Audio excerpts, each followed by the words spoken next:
I have one thing I want to leave them with that I think will pull a thread through everything we talked about, and that is that I think most of us in the West get trained, at least in the U.S. I don't know if it's so much true in Central and South America. I'm not an expert enough to speak on this, but in America and Canada, it's definitely true.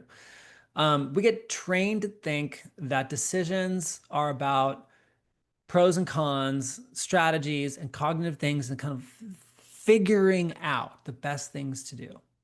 And what gets underemphasized that is so important that takes us all the way back to where you started the whole thing off, because I really think you're onto something, this thing about heartfelt, is that there's a wisdom in human emotions. And all human decisions are made emotionally anyway, and then they're justified after the fact. So if you can get really good at getting clear about what you're feeling about something, you will tend to make much smarter decisions versus trying to force a decision through a logic only filter to see what makes logical sense. Because sometimes the right decision doesn't make a lot of logical sense, but somehow it's right. So if I could leave people with one thing, it would be learn how to get clear and trust that inner knowing you have of what the right next action is for you to take.